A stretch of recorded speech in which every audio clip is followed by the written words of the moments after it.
Greetings, lovely crafty monkeys. Have I turned the sound up? Oh, do you know, I do this every week. I better get it right one week. So hello, how are you lovely crafty monkeys? God, it's a bit hot. How are you lovely crafty monkeys? It is Friday. Where do the weeks go? I know I say that every single week, but they are flying by very, very quickly indeed. It's been a very busy day here today in the Crafty Monkeys household because I have been editing Gary Mills' VIP footage. Our VIP club, of course, launched the 1st of June. If you are a VIP member, then make sure that you do download your Janet Claire, I was going to say cottage. She hasn't given you a cottage, no. Make sure you download her footage because it is coming off of our website on the 30th of June at midnight. So if you are a member, you need to download that. If you're not a member and your ears have pricked up, what? Janet, well, not that you have ears like that, because that would make you into an animal. But if your ears have pricked up and you've thought to yourself, what? Janet Claire footage? What?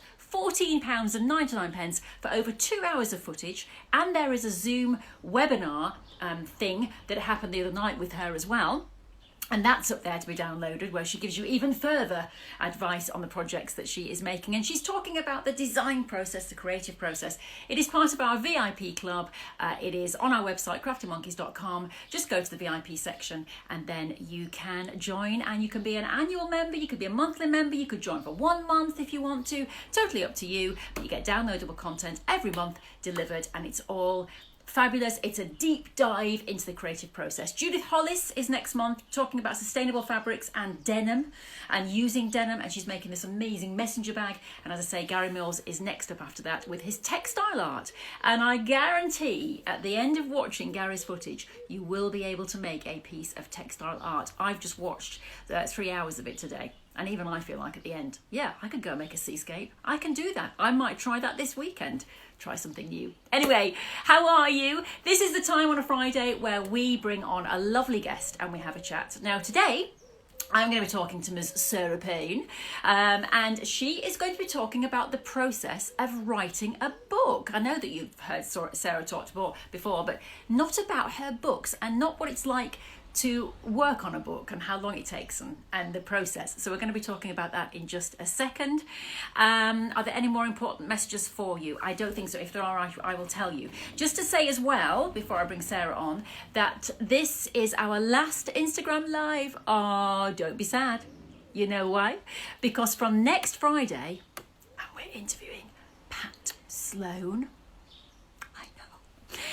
we are going to be doing our live chats on YouTube, because we do have a YouTube channel. It is Crafty Monkeys YouTube, and we're going to be doing live streaming. Goodness knows how that's going to work with me and my technical issues. Hopefully I'll do it right. Live streaming, same time, every Friday, 5 o'clock with a guest, but from YouTube. And then it will, of course, stay on YouTube where you can watch it at your own time. And I believe as well, when you live stream, that you can ask your questions. So please do come along, because you can still comment and ask questions. I'm pretty sure you can. Right, let's have a little look if Miss Payne has joined us yet. I think Gary Mills has joined us.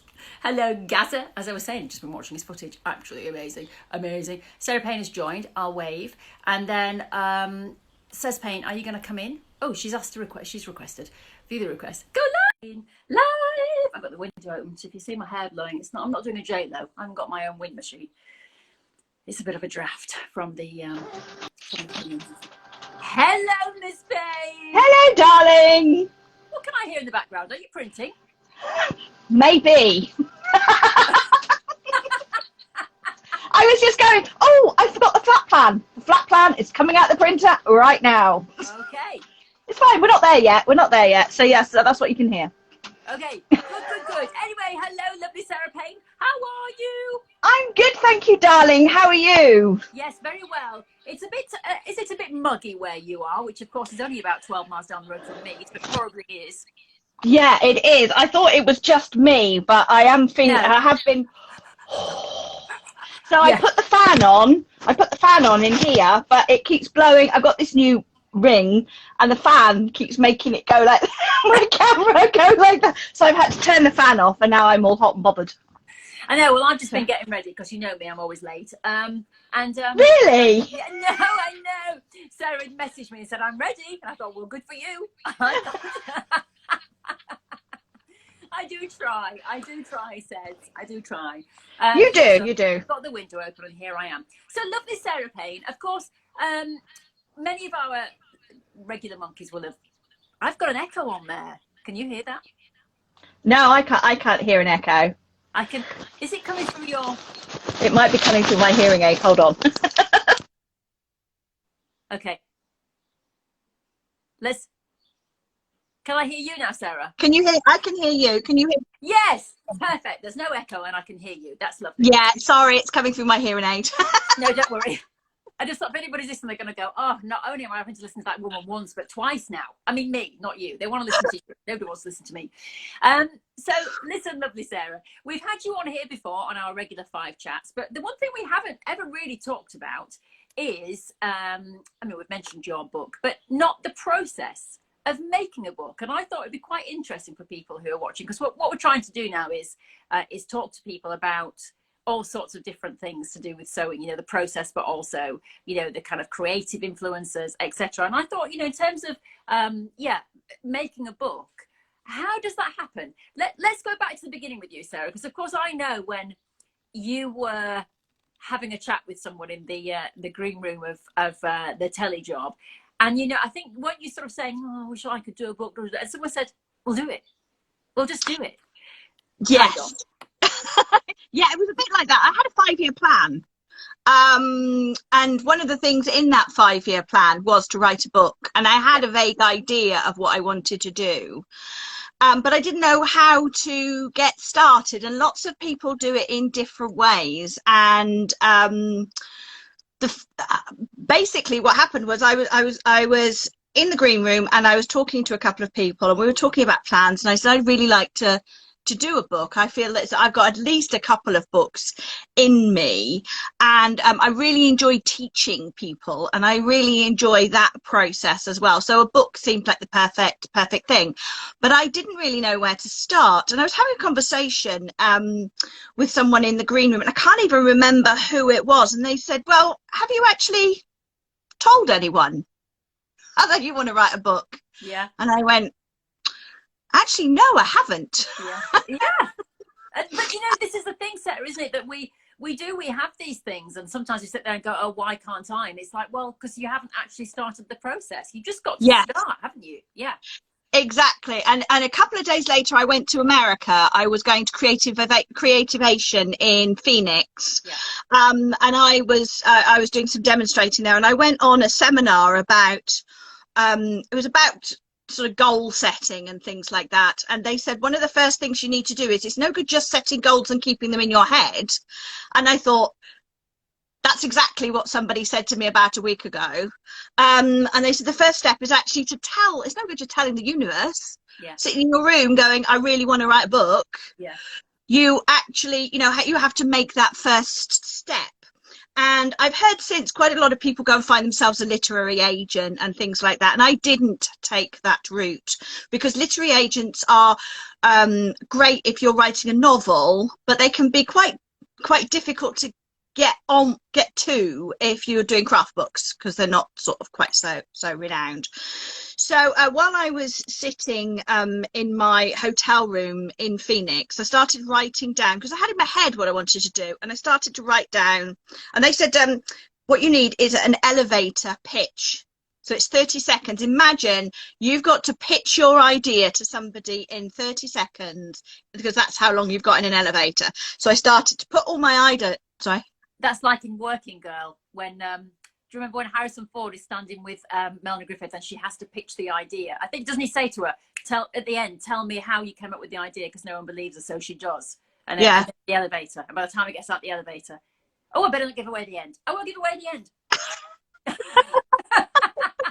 But it's a good elevator pitch. But yeah, so you've got 30 seconds and you need to explain to somebody exactly what it is. So what that makes you do is drill down to the core values of your book, because I think anybody who crafts has probably got enough projects in their head that they could fill a book, but why should somebody invest in you? Yeah. And why would they pick your book rather than somebody else's? Yeah. So I sat down and I crammed all these ideas into my notebook, and then I distilled them down into a few basic concepts. And then I came back. That was the end of February. At the beginning of March, it was Stitches, which is the trade show at the NEC for all, you know, sewers. And I had a look at the list, and there were a couple of publishers there, and I just emailed and made appointments to see them. And I made appointments to see 2 of them. I won't name the other one, but I made appointments to see 2 of them. And I went, and I must admit I was pretty nervous, but I went in with some photos on my phone so that I could show them the kinds of projects, but basically the whole concept, who the book was aimed at. I had the name, I had how I wanted to split it inside the book, and roughly how many chapters. I didn't know how many pages. I didn't want to self-publish, because I thought if I self-publish, I've got to carry those books, I've got to put them in my garage, you know, whilst I wanted somebody else to do that. So I made appointments with these 2 publishers on the same day, about half an hour in between each one, and I sat there and I did my pitch for both of them, and weirdly they both said yes, which was a little bit of a shock then, because I'd gone from none to 2, and I had to choose. So the first thing I had to do was then go back to them both and go, okay, so, you know, how does the process work with you? One publisher said, you just send us the book. And the other one said, well, what we'll do is we will send you, they do an author questionnaire, you fill it out, we have a meeting, we set out the flat plan, we do this, we do this, we do that, and then, you know, this is the time frame. Whereas the others want just send it in. And as I'd not done it before, I kind of liked that approach, where it was a very, very hand-holding. And within a couple of weeks, we got a contract was signed, I had it checked over, it's standard, and then you actually start the process. Then you realize you've got to write a book. Yeah. Because the publishers I work with is actually Search Press, and I like the way their books looked. So I'd already done the research before I made appointments with these 2 companies, so that I could pick ones that I thought my book would fit in nicely. Also, I wanted to I had a certain focus for my book, and which just happens to be here, by the way. There you go. And what is it called, just in case anybody can't see it on the screen? Front facing camera, so obviously it's written backwards, but Sarah Kane's Quilt School. Yes. And you see the whole concept behind my book is there's tons and tons of beautiful sort of coffee table books out there that you buy and you go, oh, that is beautiful, that is lovely, but I wouldn't know how to make that, and you know that, and I wanted something that was basically like a school book that would take you through from beginning to end, so from complete novices all the way through, and actually lead you on to something else. It's not just make what's in the book, it's learn. And they both really liked that concept, and I felt there was a place in the marketplace for those books that take you from here and shoot you from the stars to the stars, and then after that you can keep referring back to it, but it leads you on to can go on a CraftyMonkies class and do some of those things in the book.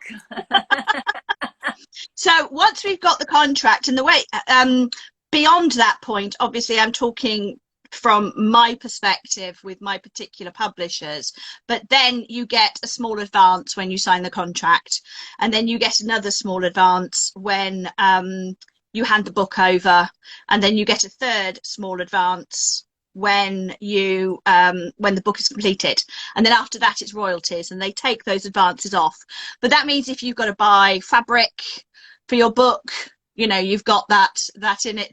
I can see somebody there says, I've got this book, it's brilliant. Thank you very much, and I didn't have to pay you for that. Thank you, Dipton 57. But yeah, so they send you a little bit of money with the royalties, but then again, as an author, you can choose to take a flat fee or royalties, which means if you take the flat fee, it's about the same as your first print run of royalties, but if you take the flat fee and they reprint it, you don't get paid for the second print. So, you know, you can take your chances. I was lucky that my first run sold out in record time. It went really fast.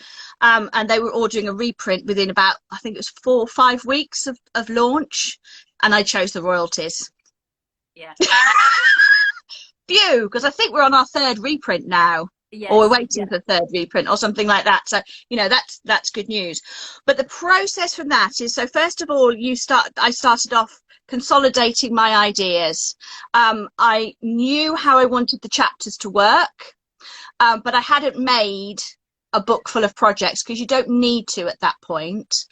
Oh, thank you, Shelley. I got another one there. So I've got this book too, waiting for the next one. Anyway, which was actually the flat plan that I accidentally printed out. I printed out the one for the book I'm working on at the moment. I can't show you that. So as I said, I'd consolidated my ideas. They don't need to see a book full, but they do need to have the idea that you've got a reach, that people know who you are. So one of the things in the author questionnaire they sent me was they wanted to know all my social media accounts, what groups I belong to, where I thought people who wanted to buy the book might come. You know, if I just taught a class of 10 in a village hall somewhere, we might struggle to sell enough copies. But if you've got a social media reach, I had also been building that slowly over the years. Obviously, I had Create and Craft, which is a great avenue to get your book out there, and something like that really, really helps. But knowing people in the industry, joining various, you know, if you're members of the guilds and things like that, or you give talks, that can all help as well. But having some sort of idea, having something you can show them so that they can see that you can write, because that's also important, because just because somebody can sew brilliantly doesn't mean that they can explain things very well. So I had a few samples with that. So once we'd signed the contract, we then have a meeting to discuss a flat plan, which is on the printer. I'm just going to go grab it so I can hold it up to you. It's all going to be written backwards, but okay, it will give you an idea of what we're looking at. Yes. Okay.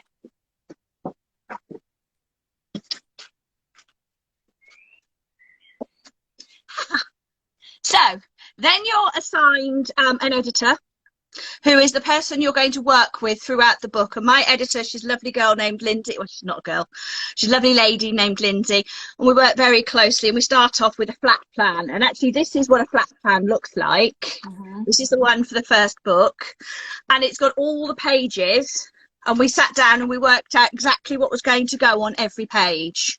Yeah. So I already had the projects by that point in mind, either sketches of them or finished pieces at this point, and some of them didn't make it into the book.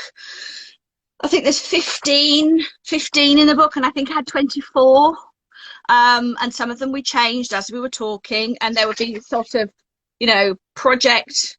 Let's have a look. So I've got page 52, project 6, the bedspread, and that just says 1, 2, 3, 4, 5, 6. That's 6 pages. So it's marked on there that I know that that's going to take 6 pages, and I write the pattern to that. So how do they decide how many pages it is per project then? Because obviously it's all different number of pages, isn't it, per project? Because it's basically, that's what they do with me. Yeah. Is I'm sitting there going, this is a short project, right? Okay, so this is a bag, it might be 4 pages. You'll have an idea of how many images you'll need. So I guess like the chefs and things, that's what they do for the cookbooks, don't they? If you've got a particularly long recipe, it's in that planning, isn't it? They'll know, and then they'll do the photography around that. So it's all to do with that plan, isn't it? That's the first thing. It is. This flat plan becomes your Bible, and things do move, and there's usually a few pages at the end where you've got sort of gaps, and there might be one project comes in a page less and another one has a page more, or you've planned what they call the lifestyle shots, which are the pretty pictures. So the lifestyle shots are things like that. Yes. That is all done by a photographer, and that may take a page, but if you're short of pages, you know, your lifestyle shot kind of goes in the bottom, you know. So and then it was very important with this book as well that there's a lot of photographs. So almost every step has a photo. So and then I did things like this, where I did optional layouts for this is half square triangles. And we managed to get, there was space for another nice big chunky picture on that side. Yes. So it's also about planning, because the way my books work is we have a techniques section, because that's what it's about. My new book is Another Quilt School for Applique. There's a technique section, and then there's the projects. So the projects can always refer back to those pages, so that, you know, I'm not going at the end of every project, here's a whole page of binding, because the binding is covered in the binding section. Yeah. So there is a certain amount of leeway, but by the time we got to the flat plan, we've got a pretty good idea of how many pages it is. And there are certain numbers of pages. My books were 128. No, it wasn't. Hang on. It was, yes, 128 pages, yeah. which is a standard size. You know, you can't do a book that's 127 pages. Or Okay, 129. So what are the numbers of pages in books then? Do you know? Yeah, it's because it's four-sided. Each sheet is 4 sides. But what are the books? Is it like 128 or 224 or 300? Do you know what I mean? I'm not sure. They did tell me, but to be honest, yeah, you can't remember. I can't remember. Yeah, so you know, you wouldn't be able to do 127 pages, because then you'd have a blank sheet. They do them in blocks as well. Yeah. And actually, if you look at your books, you'll see here that they're actually put together in chunks. Right. So I'm not quite sure how many there are in a chunk. Yeah. But they do have a specific number. And then there are certain things like you have, you know, your forward page, and then you have all your credits. And so there's like 6 pages at the beginning that I have nothing to do with, that just have pictures in. So once you've done the flat plan and it's all agreed, I agreed that in the April, this was 2018, we started it. Was it 2018? Yes, February 2018, because it came out in 2019. So I had my first meeting in 2018. Yeah. We did the flat plan around April. And then the book was due to be finished in October. Oh, okay. So I then go away and write the book. So I probably had about 3.5 months to make all the projects. Yeah. And I take step by steps as I'm going, because obviously I have to remember how I made it. Yeah. So when I sent it over to them, it's got my snapshots, but they're not proper pictures. Yes. So they went off at the end of October. And then we booked in for photography, because you then go down to the publishers, you send off all of your finished samples in recorded delivery. Definitely do that, because one of the boxes went astray for 3 weeks, and I nearly died, because it was just, I can't make them again, you know. It's like it took me 2 months to make those samples, and the deadline's gone, and so yeah, then you go down and you work with the photographer and the editor, and we go through every single page, and there's a shot list. So I'd already when I started prepping for my book, I do over prep, and I did get a very nice letter or email from the commissioning editor saying, Sarah, you know, we do have people to do these things. So I sent them a shot list, and they went, no, it's okay, we send you a shot list. So, you know, oh yeah, you don't have to do the marketing, Sarah. We have a marketing department for that. So, okay. But yeah, so then we had a shot list, and you go down, and the layout of the page, it's all printed out on A3. So a massive thing like this, with the pages like this, with all of the slots for the photos.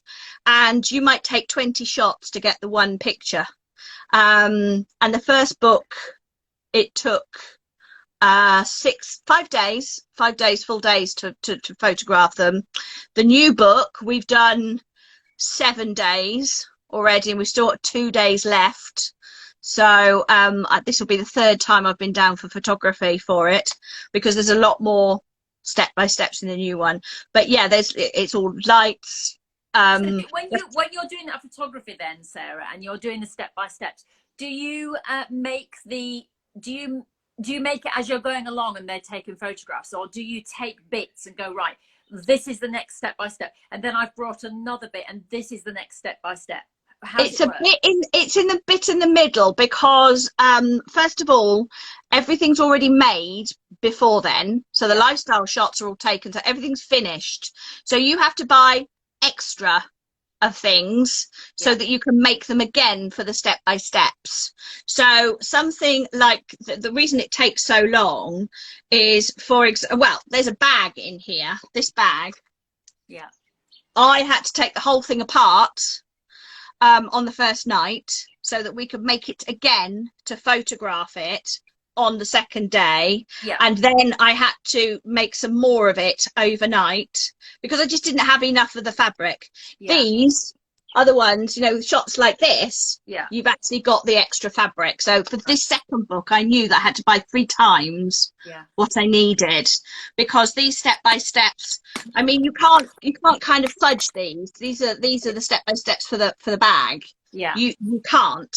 And so me pulling all of these bits through, it had taken me 2 weeks to make that bag, so I couldn't make it from scratch, but I didn't have enough to do the stage. If there's 7 photos, that would be 7 lots of fabric. So it's kind of a bit of both, but it's also remembering which nail varnish I was wearing. Yes, exactly. You know, that continuity. Yeah.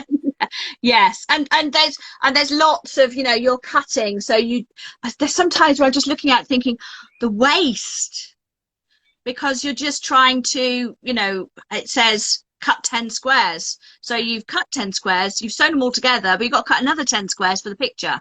Yeah. So yeah, it does get a bit, and so I actually have there's another, I'm telling you trade secrets now, but there is another project in here. Hang on, I think it's the Flying South. Do you find that the photographer, as he's taking the pictures, is a bit like Jake was when we first started this company, and he was going, what's a box stitch, or whatever it was, he did, and now he sort of knows. Now he knows. Oh, that's an FPP class, foundation paper piecing. He knows these things. Whereas before he was like, what is it? An SPT? No, it's an FPP. So do you find the photographer sort of gets into the spiel as they're going through the week? Yeah, well, the thing is that the photographer, it's his job. The editor tells him, and I tell him what the important shot is. Yeah. And he takes it. So it's not me going, oh, we're going to take a picture of FPP. It's like, this is the area that you need to see. And then I'm sitting there with sewing machine, camera over the shoulder, and he's going, right, okay, can you move your little finger up a little bit? And I move it, and he goes, move it to the left. No, your left. And it's so that when they take the photographs, your hands don't look weird. Yes. But like this picture here, we've actually fudged that because I couldn't have made it again with all of that quilting in the time. So we've actually laid a piece of fabric and then just tried to fold things over the back so it's not so visible that it's, you know, because you can't. But I've got bits of, like, where I've done a corner of a block and then the 2 borders and then the binding, but there's no rest of the quilt attached to it because we're just trying to take this little shot here. So the photographer is, it's his role to produce the image that the editor instructing him to do. Yes, exactly. And at first I wasn't really sure. The first book, I didn't feel I had quite so much contribution to the photos because I couldn't picture in my head how it was going to look. Now I'm going to him. So the first we've done, as I said, we did a 5-day block, and then we've done a 2-day block, and we've got another 2 days. And I'm sitting here with my hands, and then I'm looking over, and I'm going, no, that doesn't look right. We need to take that again because, you know, there's a thread or the stitching doesn't show, or so I feel a bit more confident about saying. But it still takes, you know, 20 minutes sometimes to take 1 photo, and I'm going, just choose. And then they show you 10 photos, and you're looking at it, and you're going, but they all look the same to me. Are you sure it's not the same picture? Yeah. But like, so I'm reminded there of that when Tom Hanks was talking about voiceover and working on Toy Story. And he said that you know, people think it's really glamorous. He said, and you go into a room and you can spend all day just saying one word. I said, and you go, yes. And they go, say it lower. Yes. Say it higher. Yes. Say it differently. Yes. And it just goes on. And then eventually said they take the first one that you did 4.5 hours earlier. So it Yes. reminds me of that with the pictures. Yeah. But the thing is, they know exactly what they're looking for, and they know, you know, the picture previously, the color has to be exactly the same, the lighting has to be exactly the same, so that everything just sort of matches together. So when you look at a line of photos like this, they all, and we also change the color of the mats. Yeah. So in the new one, we've got one color mat for projects and a different color mat for techniques. So we're going, oh, we need to change the mat. Which mat are we changing it to? And making sure you've got the same iron, and making sure the pins are all flat, and that you've not got 6 red ones and a blue one. Yeah. You know, all of that sort of thing that you probably would never notice in the book, but it gives that overall look of cleanness and uniformity. And actually, when you look at a Search Press book, the pictures are always fabulous, and that's why. But there are times where you just go, oh. So once we finish the photography, then there's a break of about a month, and I will get the layout back, because before we take the photos, especially this time, because there was we for the new book, I handed it in September. We were supposed to photograph in October. COVID cancelled. Then it was moved to December. They went into tier 4, so it was cancelled. Moved to January, obviously lockdown. So the photography, instead of taking place in October, has been moved to April. So in between, all the text has been laid in there before we did the next lot of photography. So I could see exactly which, we broke the step-by-steps, and I'm writing the step-by-steps, and I number them, knowing that there's going to be a picture in number 1, and there's going to be a picture for step 2 and a picture for step 3. So, you know, that's really important that I know that. And when I'm looking at it, I'm going, actually, maybe now we need to split those 2 points out and put another photo in. So the stage that comes after the photography is I will then get it back again, and again it comes in an A5 format. They'll post it to me. It's all printed on big pages, and I have to edit it. So I will proofread it again, and you have to proofread it out loud because your brain tells you what you've written. Fortunately, it's so long since I wrote the blooming thing, I'm reading it again, it's like, oh, that's rather good. Oh, I wrote that. So because there's, you know, your brain has forgotten what you did.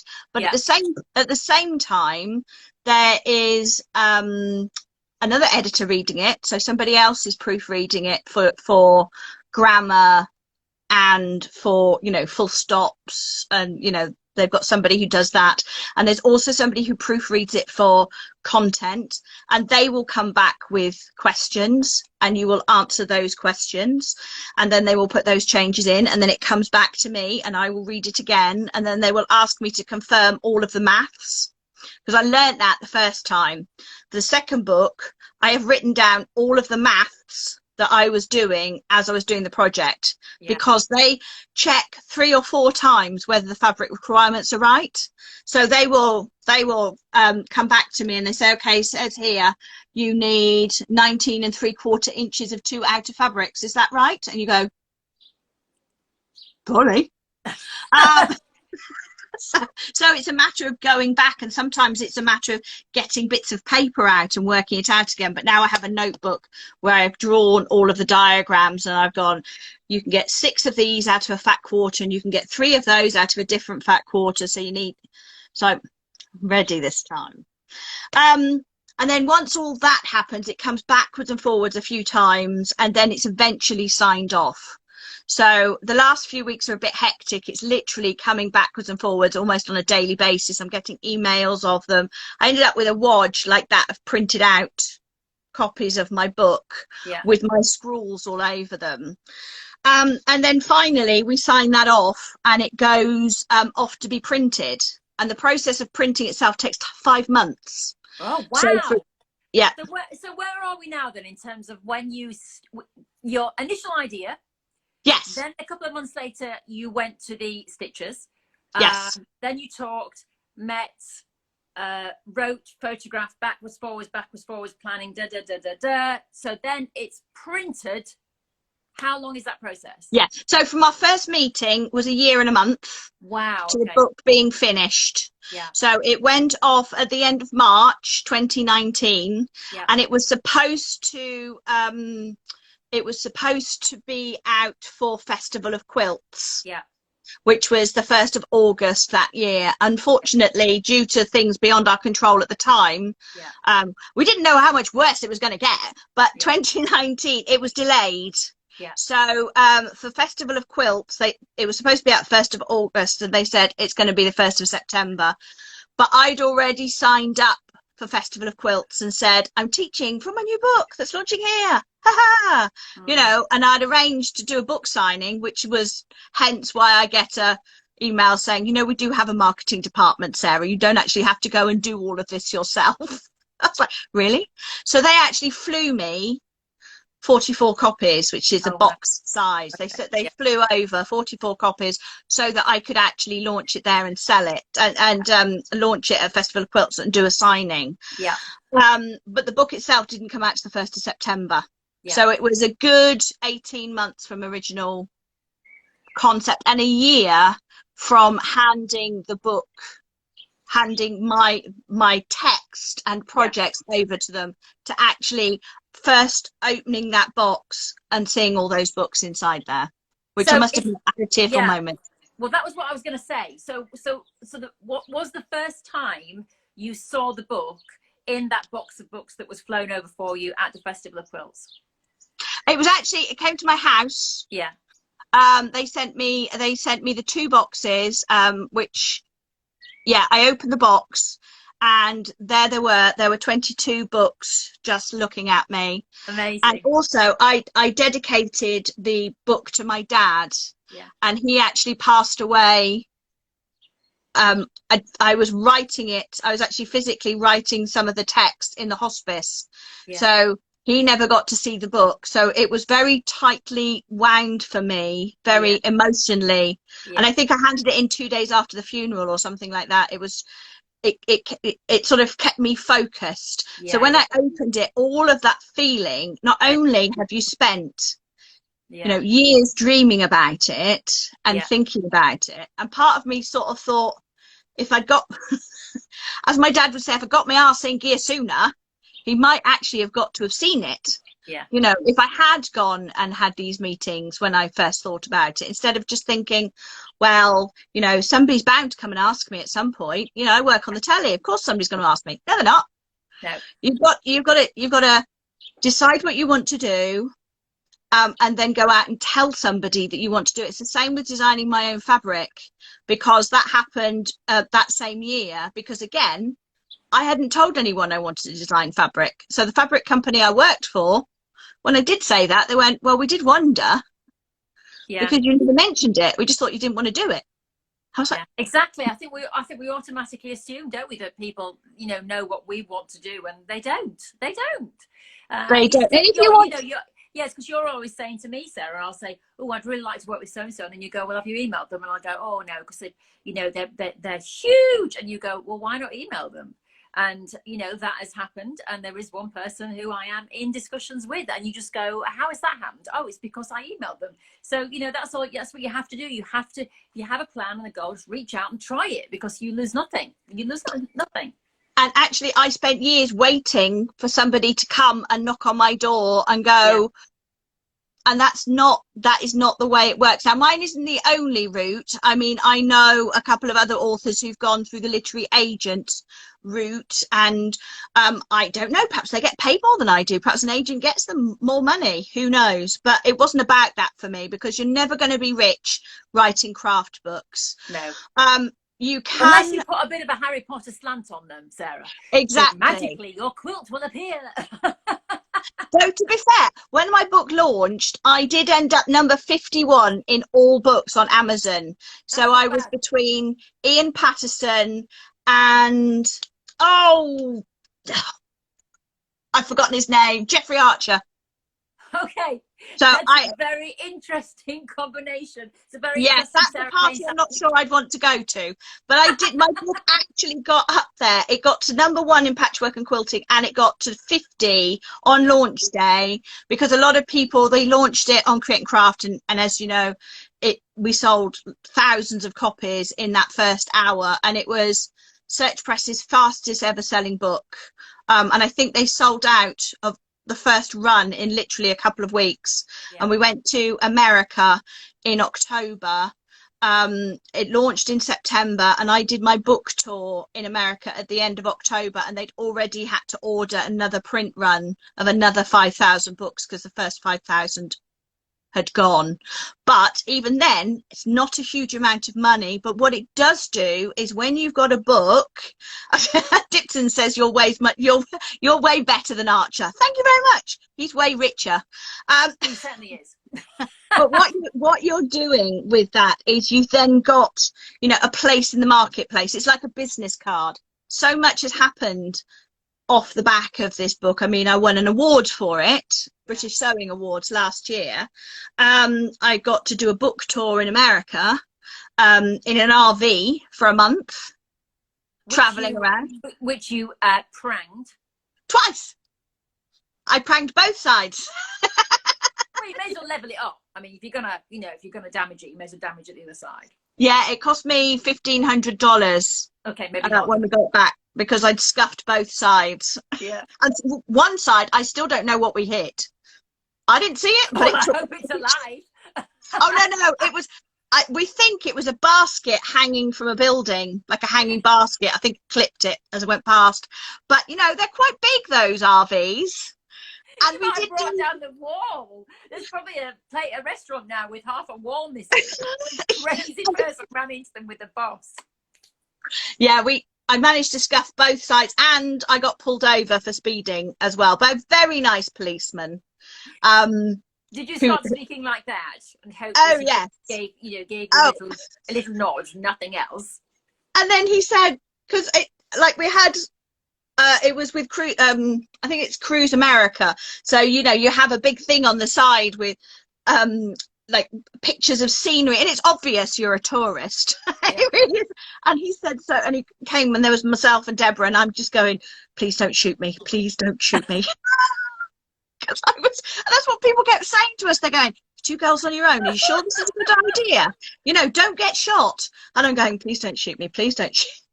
But you know, it was actually, Deborah's here, she said it was. We must just say, not that we are insinuating that police officers of any nationality shoot anybody.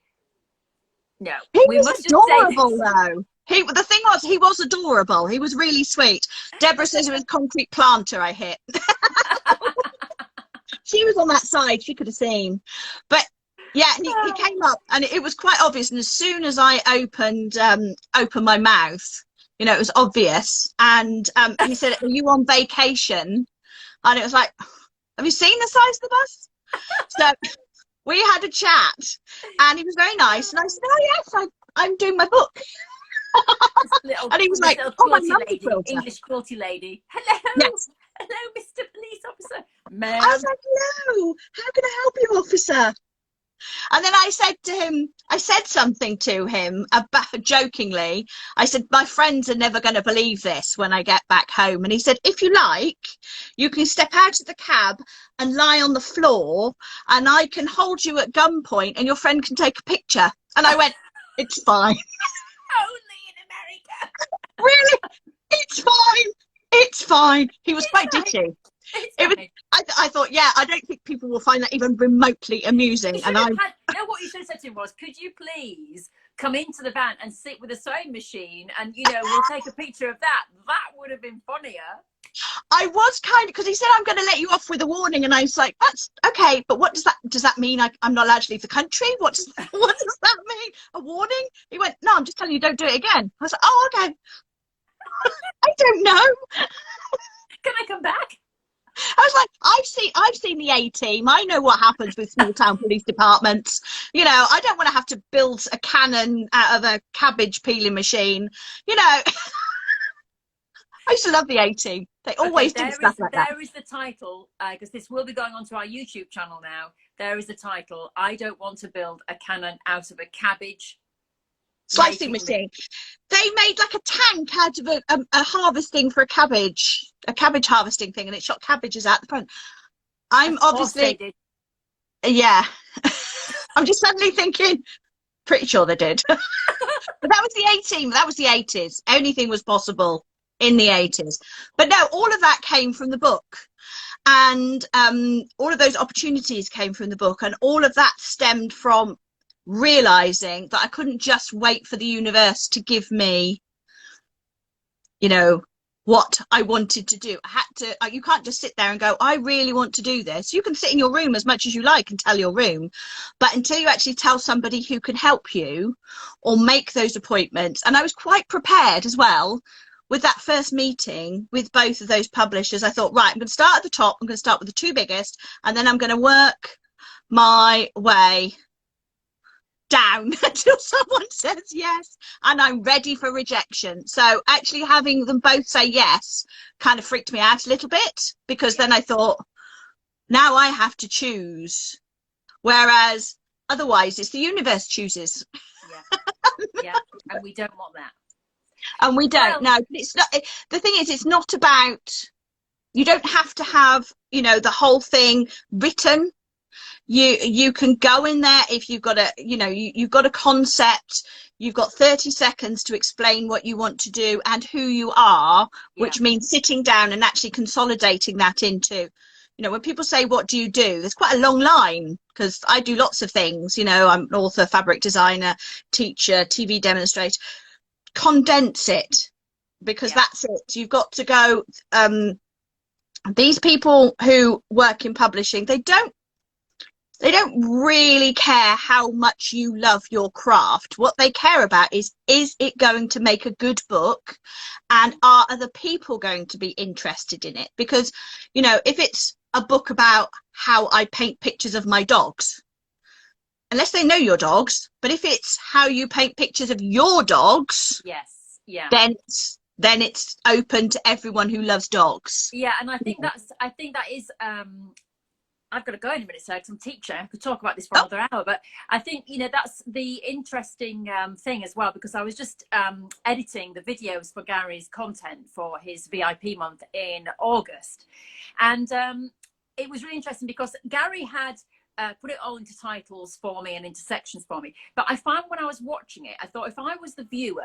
I would want that bit, and then I'd want a break because I'm waiting for the paint to dry, and then, oh, I'd want that bit, and then I'd want to stop because then I'd want to do the embroidery next, etc. And I found it a really interesting process writing the chapters, writing the titles, and putting that into sections. Now, I imagine it's the same in the book, that you're thinking from a person's perspective, what's their journey? So it's not just that you're having to write a paragraph about the process. It's thinking about the person reading the book and their journey. And that's a really interesting thing to do, I think. And actually with the first book, I did that. I started off with squares. The first chapter is a bag, and it's actually on the other side of the room with squares. And I used Janet Clare's fabric as well, so that was kind of nice.